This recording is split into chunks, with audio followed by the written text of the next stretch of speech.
My name is Jaden. I'm going to use this channel as a couple things. This is my video diary, my virtual journal, if you would. I'm going to take these videos so that when I'm older and I want to think back and get back into that headspace of what it was like to be 25 and what I was dealing with and what I was contemplating and thinking about, to see the growth, or also to go back to ideas that I was dealing with and see what I think of then. I can. And I can also show my kids what I was thinking, what I was feeling, things I was contemplating. And as a 25-year-old kid, I think that would be something that I would like to see of my parents, but I can't. Our memories fade as we get older, and they get more and more jumbled with other experiences that we have as we go through this life. And I'd like to use this channel as a snapshot of what I was thinking in that moment. So you don't have to take anything I say too literally. I'm just dealing with ideas and trying to jot down the texture of my inner workings of my mind right now. I won't do any editing to these videos. I'll just sit here and talk. I'm also going to use this channel as a way to get out of my comfort zone. I don't like this. I don't like sitting and talking to the camera. I also want to get better at speaking and using less filler words and stuff like that, and get more articulate with the ideas that I have and the way that I present them to an audience. And I think this is going to be a good way to test that. Starting January 1st, I will start doing a minute recording and post to an Instagram channel that I am making. Just me talking for a minute straight, no editing, no cuts, just speaking. I'll talk about whatever I want and see how that goes. That's the challenge that I'm doing, and I figured this would be a good way to push myself outside of my comfort zone. The YouTube channel I'm going to use is more of a diary or a journal. I would like to be able to look back and see growth, and I would like to show my kids what I was dealing with so that I don't skew. So I skew the events in my life a little bit less because I'm explaining it to them at the time that it happened and with what I was dealing with and what I was feeling, so that I don't sugarcoat it and I don't rose-colored glasses the events that I have gone through or am currently going through, and they can see me struggle and they can see what it was like for me to deal with what I'm dealing with, so they feel less alone. Sometimes talking to older generations, the wisdom that they've gained has colored over what they were actually going through when they were going through it, because they already went through it. My hope with this is that I get to talk about things that I find interesting, things that I'm learning, things that I'm dealing with and struggling with, and how that actually feels in the moment, so that when my kid comes to me with a similar idea, they can come back and watch what I was actually dealing with. I don't care if this channel does anything except stand as a record of what I was thinking and feeling as I was going through it. So that's what this is. I'm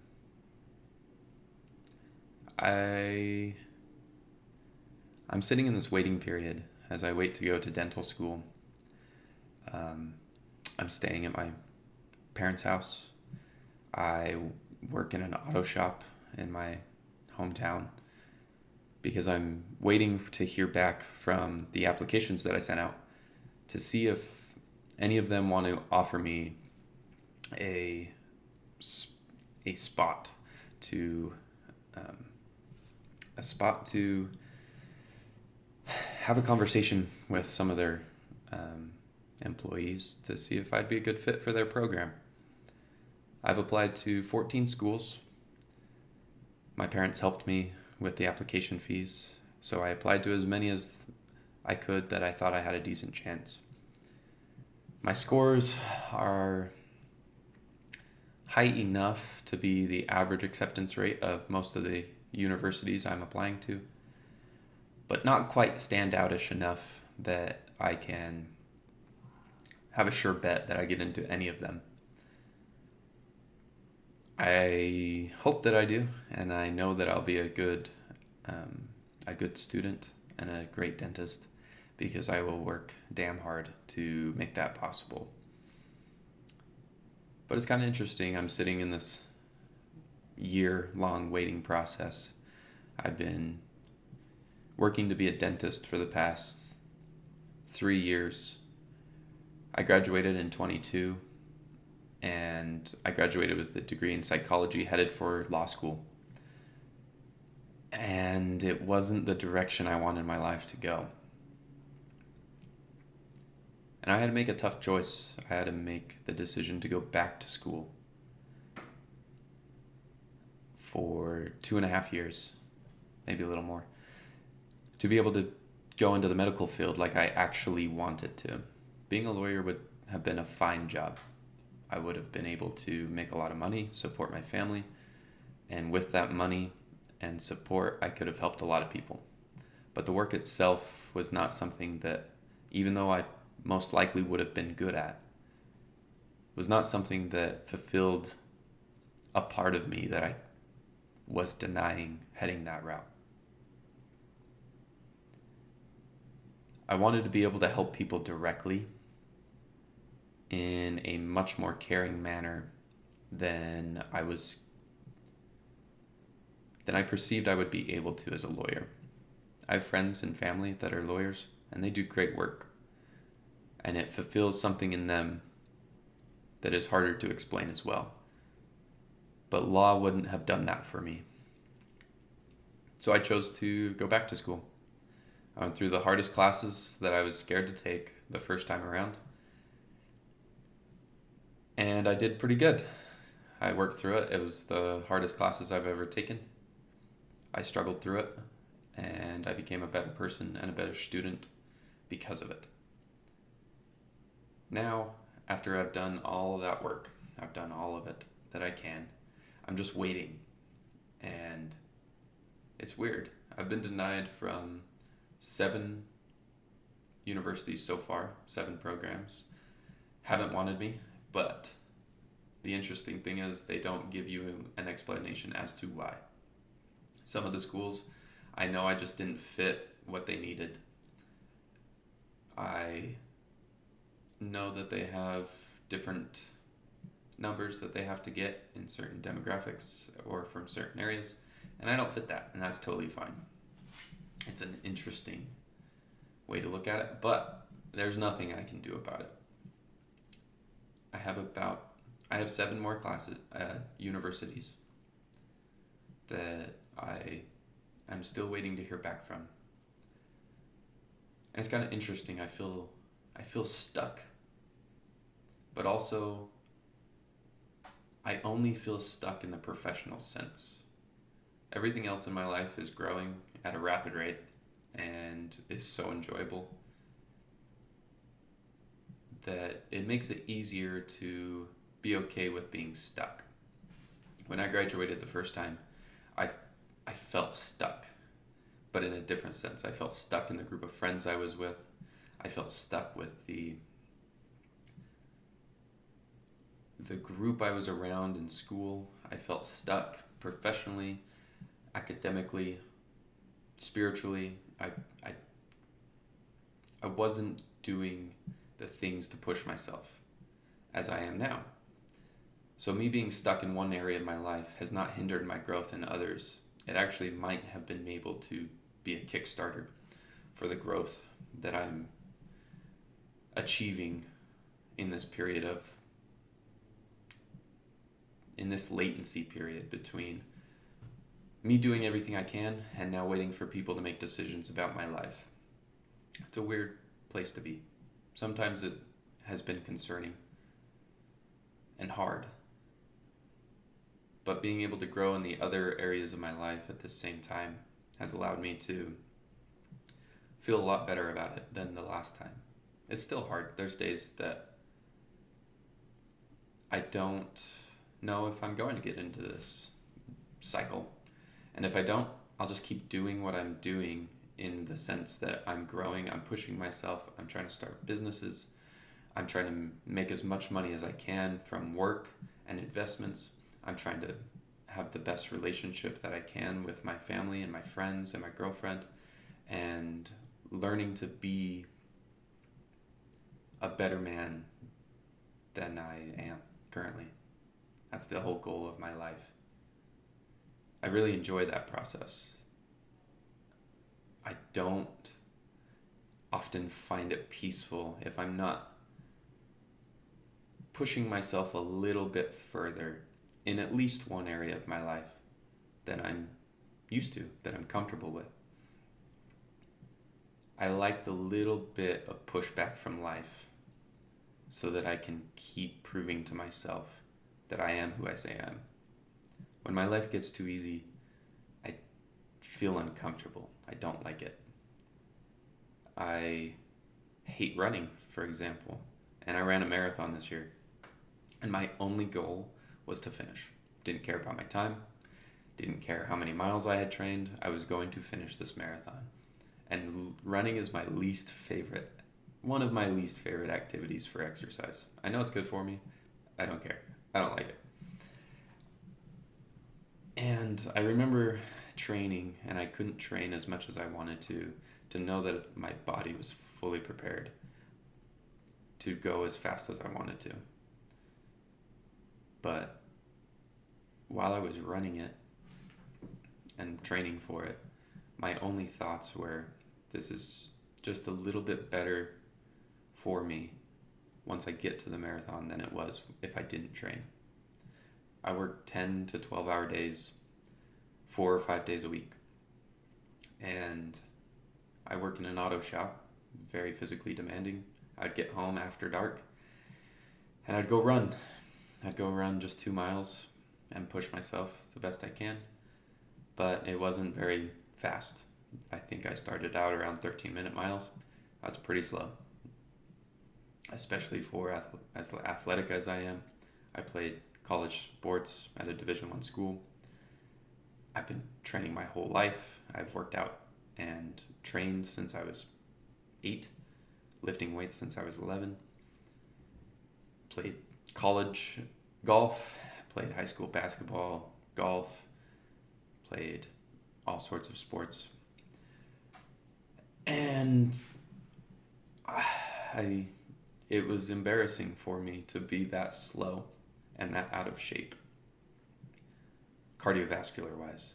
Physically, with my strength, I'm in great shape, but that was a weakness of mine, which is why I decided to sign up for the marathon. My buddy invited me, and I said yes.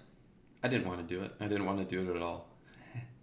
But since he offered, and I didn't want to do it, that's why I did it. It wouldn't hurt me physically. It would just be emotionally taxing. And it was something for me to work for. It was something I knew I didn't want to do, but I got to choose that struggle. I got to choose that hard thing in my life that I got to try to accomplish, that not many people do. A small percentage of people run marathons. And I wanted to be able to say that I did it, especially hating running. So I did it, and I trained as much as I can. I trained as much as I could. And I remember getting to race day, and I was up at 4 a.m. waiting for the guy to come light the fires that me and my 2 other buddies who ran it with me were huddled around. It's 4 a.m. It was 36 degrees. We were freezing. And we had 3 hours to wait until we got to start running. We had to wait for the pain. We had to sit in discomfort that we had chose to do at 4 a.m. in the morning on a random, whatever day it was, Friday, to go run for a minimum of 4 hours if you're really fast, which I was not. And we had to wait for 3 hours in 36-degree weather. It was horrible. I hated it. And I remember sitting there with my buddies thinking, wow, I chose this. I chose this pain. What an idiot. Why did I do this? And then the excitement came as it got closer to 7. I was excited to start running, something that I hated to do, one of my least favorite physically demanding activities. To go run for at least, at my speed, probably 5 hours. That was what I was excited to do because it meant I got to start the challenge. I chose that part of the journey that was going to be hard. I chose that part. So I was excited for the part that I had chosen to take upon myself. And I started running, and I was so excited, I don't even remember the first 10 miles. It just flew by. I was going at a 1.5 minutes faster pace than I had practiced for. And it felt easy. It was awesome. I was in a good headspace, and I felt great. I was carried through, and then I hit the hill that was about a 1.5 mile climb. And the only thought I had was, next step, next step, next step, next step. And didn't worry about anything else. It was daunting to a lot of people. And some people had to fully just walk it, and it took them a long time. Because I caught a lot of people that had already passed me a couple miles back because they had to walk that hill. I kept the same pace and just slowly jogged up that mountain. And all of a sudden I was on top of the mountain. And it wasn't as daunting as I thought because I wasn't focused on the big climb ahead of me. I was only focused on my next step. All I've got to do is move my next foot and my next foot. And that was it. That's all I had focused on. I didn't know how I was going to finish the marathon because that is further than I had ever ran before by 18 miles. So to say that I didn't know if I could do it was an understatement. I know a lot of people try and fail and are unable to do it. But my only thought was I'm going to finish this because I'm going to prove to myself that I can. And I remember getting to mile 18, and the first 18 miles felt like a dream. I felt like God's favorite, like he was helping me along the whole way, that for some reason he made it easier for me, which I didn't think I deserved, but I was in a great headspace. The next 4 miles were the hardest steps I'd ever taken in my life. I don't know why, but my ankles hurt, my knees hurt, my hips hurt. My breathing was fine. I felt fine there. My lungs were handling it just fine. But my body was breaking down, and I could feel it. And the only thing I had going on my head was next step, next step. Just keep moving. Don't stop. You can walk, but you don't stop. That next step has to come. And as I was running, I realized that was the only thing any of us have ever done as we go through life to accomplish anything. We just take the next little step and the next little step, and we just don't stop. And you finally get what you want after a very long time of taking those next steps and not seeing any results. To go 18 miles and still have so many more to go was daunting. I remember I got to 20 miles and I thought, wow, this is so much further than I've ever ran before. And I still have over 6 miles to go. That was daunting. I was a little bit nervous because my body was breaking down. I didn't know if I could physically do it. But it turns out I physically could do it. Mentally, it was the only challenges I was going through. All I had to do was step out of my own way and let my body do what it can do when I let it, when I push it. My mind was trying to give up most of those next 6 miles. the second to last mile was so hard. And I didn't let myself walk because I knew if I started walking, I probably wouldn't be able to start again. So I did the slowest old man jog you've ever seen, and I finished the marathon. I did it in about 4 hours and 45 minutes, which is about 45 minutes faster than I planned on doing it, which I was very proud of. And it was a test of my mental durability. And I realized in that run that determination and motivation and grit, it's not in the face, it's not without adversity and self-doubt. I doubted myself most that way. I didn't think I could do it, but I had trust enough to take that next step, and I just needed to keep moving. That's all I trusted in. I thought I was going to fail. And at the same time, I didn't care. If I failed, I failed.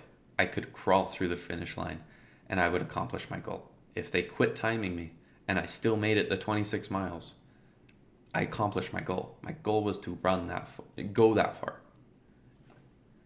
I didn't need a time. But focusing on the next step allowed me to go so much faster than I had practiced because the outcome didn't matter. I was focused on the steps. Step after step after step after step. And then I was done. I remember running that last 0.2 miles or whatever it is. 26.2. Yeah, 0.2 miles. And right at the finish line, I see my buddies that had ran it with me, who got to train so much more than I did, and they had finished it in about 4 hours. They killed it. They were standing on the left side of me and started screaming at me. I was locked in. I had my headphones on mute, and they were yelling so loud that I heard them through it. And I look over, and I just started running. I started sprinting as hard as I could for that last 0.2 miles because I had someone cheering me on over there. I didn't care. I was just going to go through and do my best and give it all. Whatever I had left, I was going to leave it out on the track. And then I look over to my right, and my parents and my brother-in-law and my sister are sitting there screaming with the signs they made. They came down from Salt Lake to cheer me on.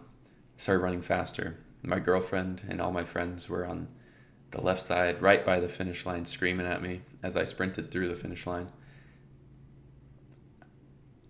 I don't know how I did it, other than I was only focused on what was my next step.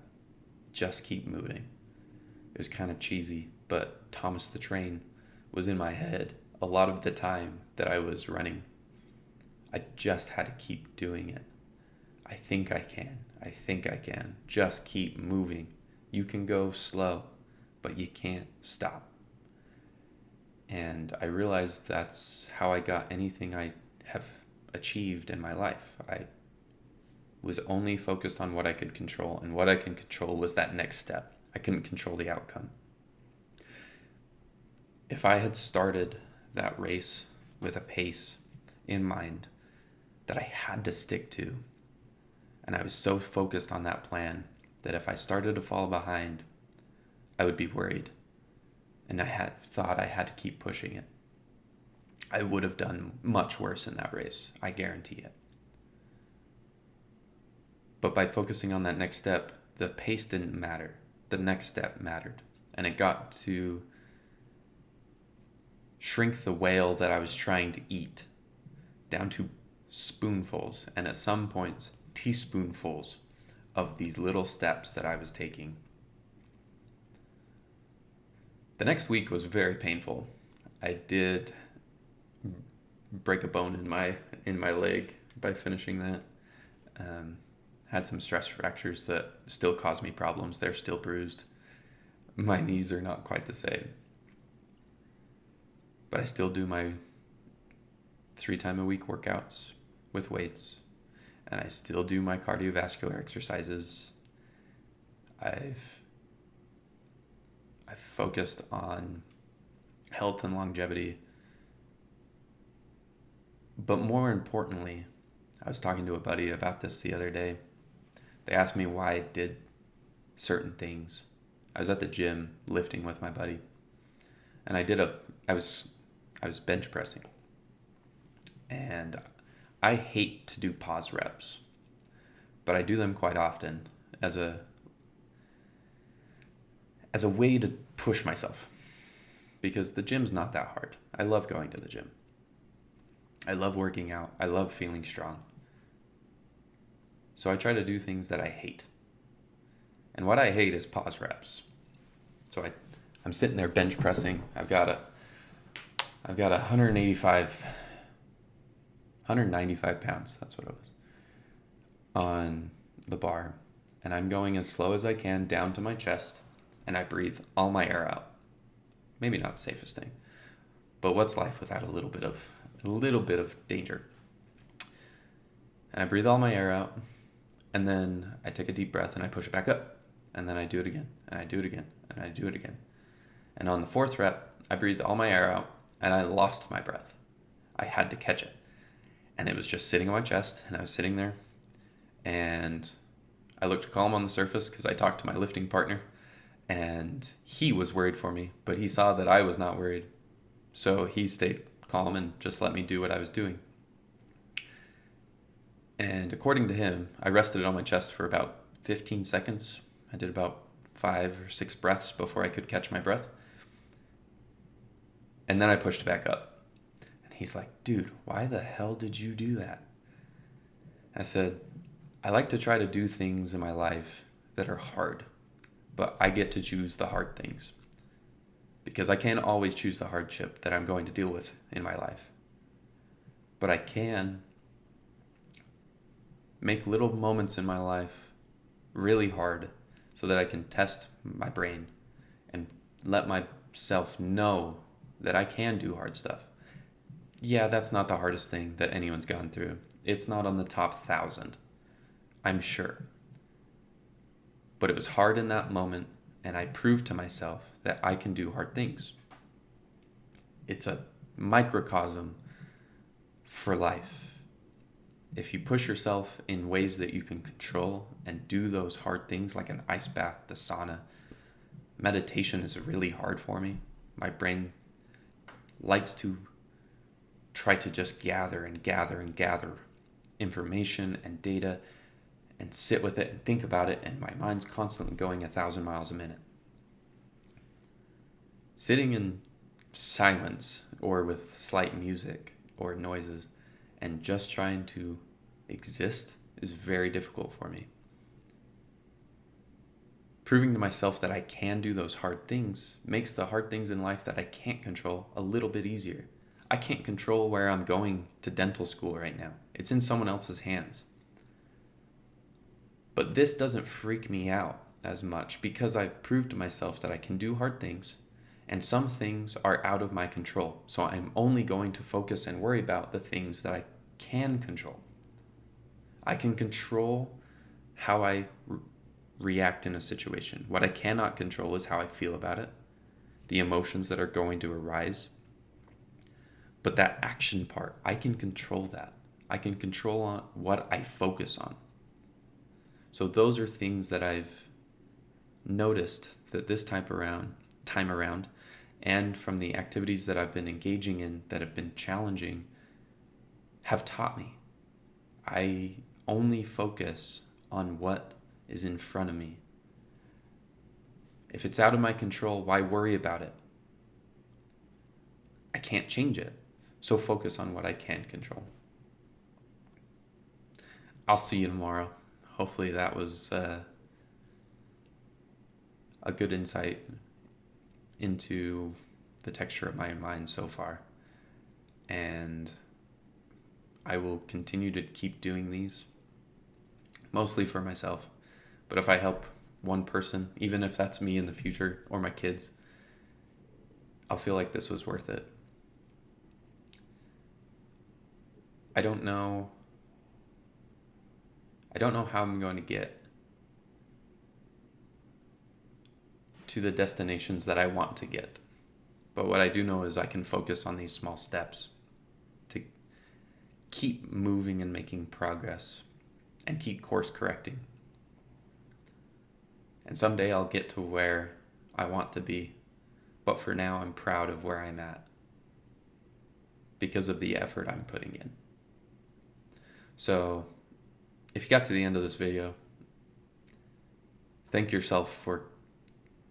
your past self for getting you to where you are today.